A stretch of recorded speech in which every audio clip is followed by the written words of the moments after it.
Okay, trying to connect. All right. Barrister, thank you so much for joining us again. We really appreciate your commitment. We had a little technical issue that led to going offline, but thank you so much for calling back. All right, you were addressing an issue before the line went off. So we asked you about the current spate of court rulings and court injunctions following the different political issues that are ongoing right now. We said, even though we know that courts can have counter injunctions, but when it's like it has become a regular thing out there, what do you think should be done to stabilize the system? Because it's giving a lot of confusion to even the INEC at this point in time. Yeah, the system is what is permitting this multiplicity of court orders and court injunctions. Because what the courts, each of the courts is doing is that nothing they've done is illegal. What I'm saying is that it is legal for the High Court in Port Harcourt to give one decision, and it is also legal for the High Court or the Federal High Court in Zamfara to give another decision. So what we have, the problem that we actually have is that the system, situation where the issue to be, the issue is an issue in Edo State, and a high court in Sokoto or a high court in Lagos is the one giving that decision on that case or that issue in Edo State. Is, for me as a lawyer, I think it is unacceptable, because what we should have is that we should streamline our laws to say that if an issue comes up in so and so locality, let the courts in that locality be the ones to take care of that issue. Why do we have a situation where politicians simply go on forum shopping, shopping for orders from far-flung jurisdictions, shopping for orders from courts that ordinarily have no geographical nearness or proximity with the place where the issues are happening? So, like I said, the issue is the system. Our laws need only the courts that are in that particular location that should give these orders. Now, the next issue is when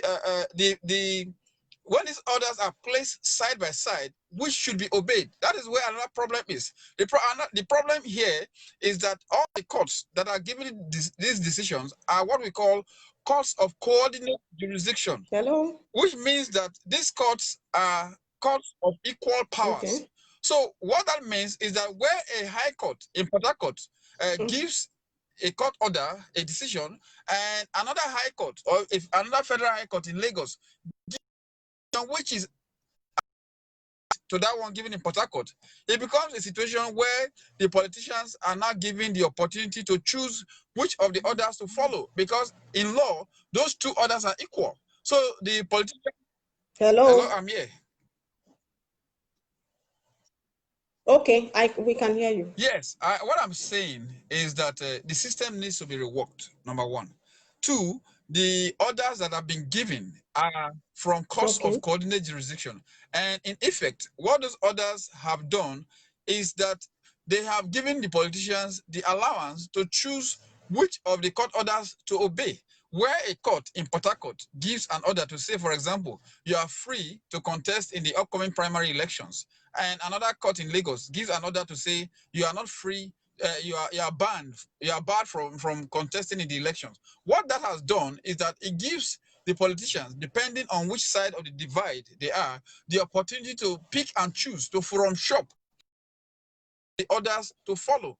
Because these courts that have given these orders are courts of equal powers, courts of coordinate jurisdiction.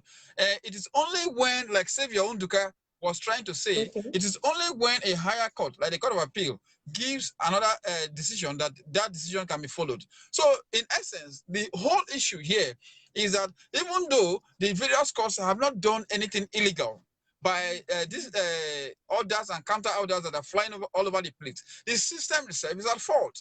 The system permits these courts to go on this what I would call judicial brigandage, where they simply give orders depending on which side or they favor. The system should streamline to limit orders to geographical locations.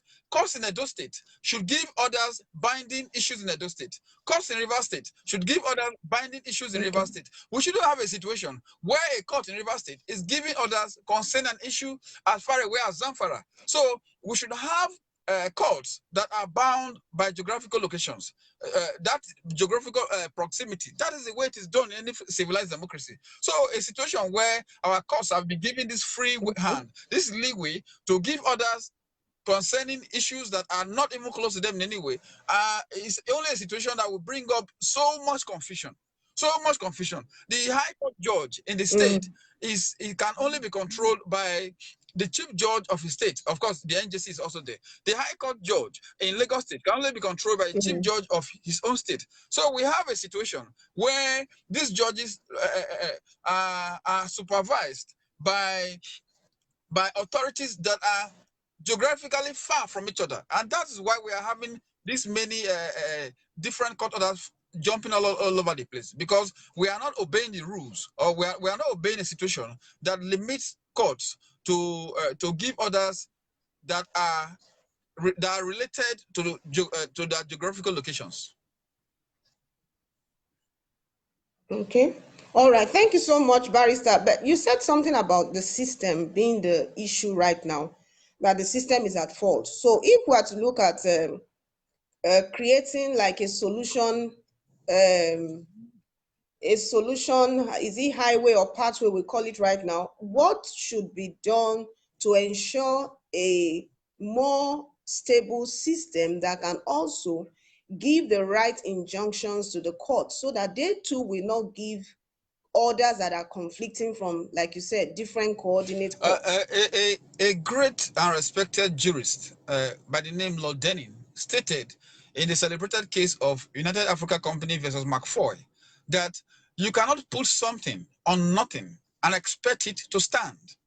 We can speak all the grammar that we want to speak at this forum, as long as our laws are defective, as long as our foundation is defective, we cannot move forward. As long as our laws still permit courts that are not geographically related in any way to the issue or to the locale where this issue is coming from, as long as we still permit all of this, it is going to be a problem. So, like I stated at the beginning of what I said, none of these judges, none of these courts has done anything illegal because the system permits it. So what that means is that the system needs to be reworked. The current system that we have is not adequate to deal with the problems that we have.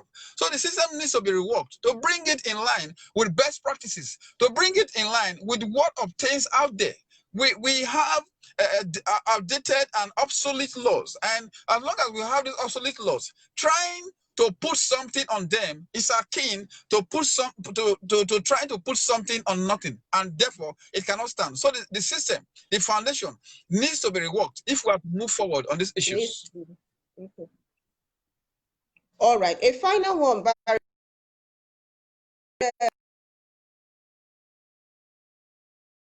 How should they, is it by organizing a constitutional conference to kind of renew the laws, or what, using your legal experience, what is the specific solution that should work?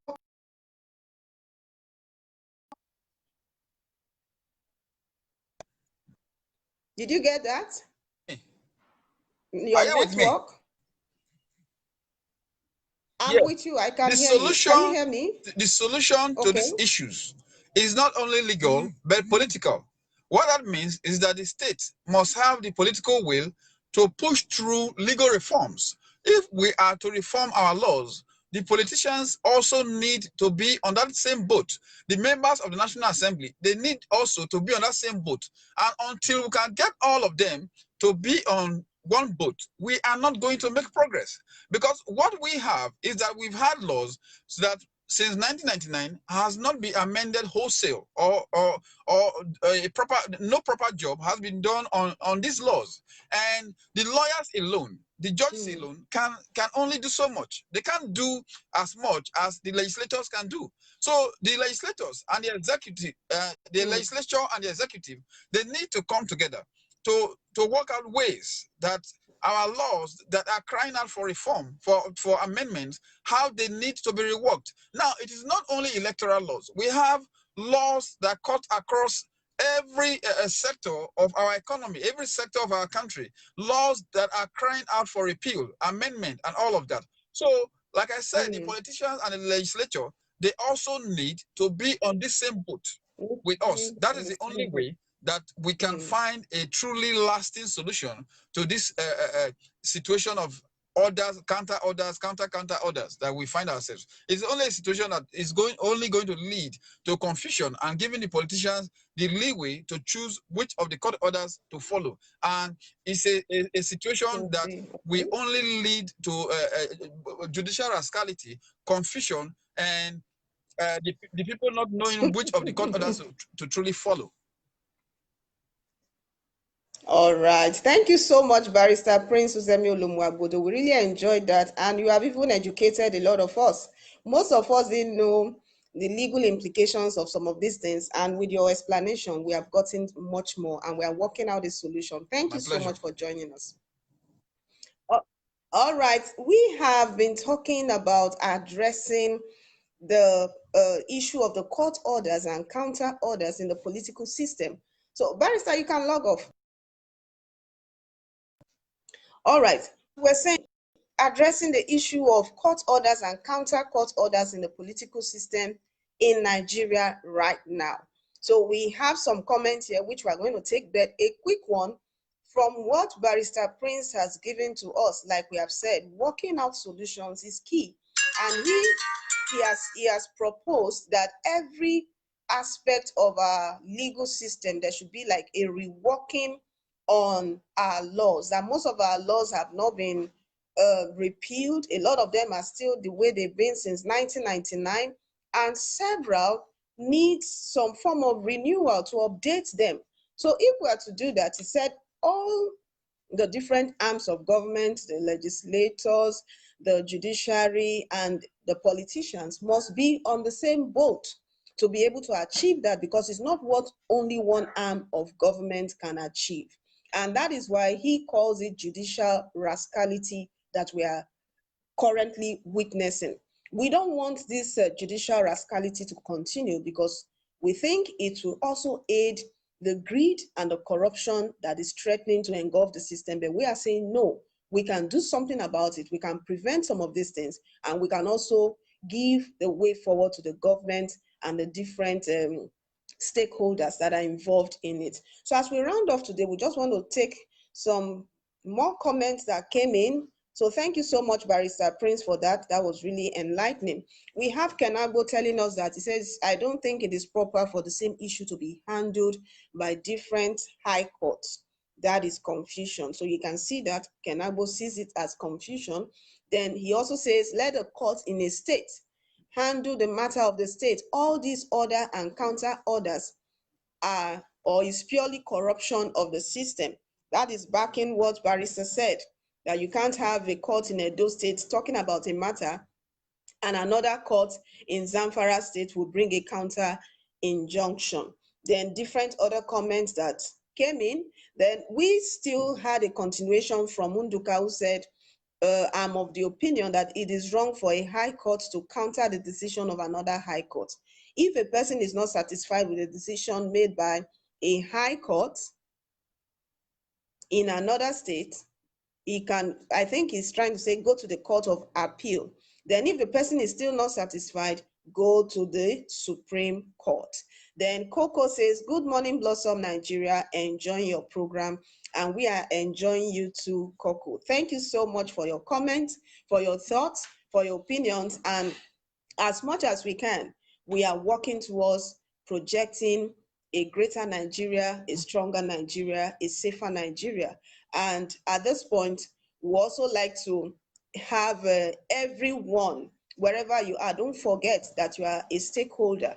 You are contributing your quota to nation building, and in whatever means, in whatever mode, in whatever format you can do it right now, be an ambassador, a patriot of a better Nigeria. So we'll come your way again tomorrow. But don't forget that today we talked about addressing the issues that are currently engulfing the political system because of court orders and counter court orders, which we don't want. Whatever has happened in this same, going forward, we should have a system whereby, like, Barrister Prince said, if a court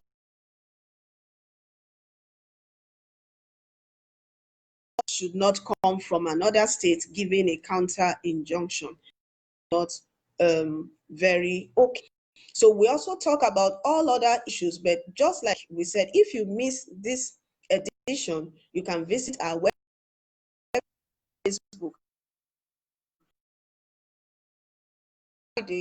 Going forward, we'll start talking presidency. We said it is talking presidency because several individuals have been proposing who they think can be candidates in the upcoming presidential election. But what is your take on it? And who do you think can do well? And we can analyze some of these people, these individuals. They can be you, they can be me. Somebody can propose you.